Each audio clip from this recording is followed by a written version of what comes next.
మాకు స్వాగతం అండి.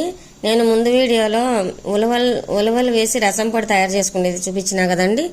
ఉలవలతో తయారు చేసిన రసం పొడితో నేను ఈరోజు రసం పెట్టినా. చూడండి, 5 నిమిషాలు అంటే 5 నిమిషాలు పడుతుంది అంతే. ఏం లేదు, పప్పు పెట్టేటప్పుడు మనం పప్పు గిన్నెలోనే ఒక చిన్న బౌల్లో 2 పెద్ద సైజు టమాటాలు తీసుకున్నానండి.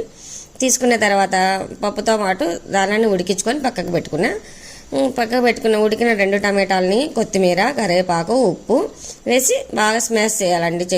చేయితో స్మాష్ చేస్తేనే ఆ కొత్తిమీరలో ఉండే, కరివేపాకులో ఉండే గుణాలన్నీ దిగిపోయి, ఫ్లేవర్ అంతా దిగిపోయి చారు బాగా టేస్టీగా ఉంటుంది. ఖచ్చితంగా మనం చేయితోనే పిసకాలండి. పప్పు గుత్తి అట్లా మెదపకూడదు. ఇట్లా చేయితో పిసికితేనే ఆకుకూరల్లో ఉండే గుణాలన్నీ రసంలోకి వచ్చేస్తాయి. కొత్తిమీర, కరివేపాకులో ఉండేటివి. చారు బాగా టేస్ట్గా ఉంటుంది. ఇంకా ఉప్పు వేసి పిసికిన తర్వాత అంత చారు పొడి 1.5 స్పూన్ వేసుకున్నానండి నేను, అంతే. మన చారు పొడి చిక్కగా వస్తుందండి.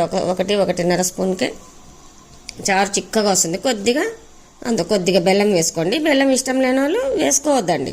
బెల్లం వేస్తే మనం ఉలవలు వేసినాం కదండి, చారు టేస్ట్ పెరుగుతుంది, చిక్కదనం పెరుగుతుందండి. అందువల్ల బెల్లం వేస్తాం.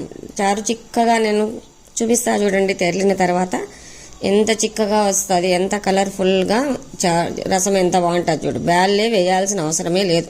రసం పొడికే మనకు చిక్కగా వచ్చేస్తుంది.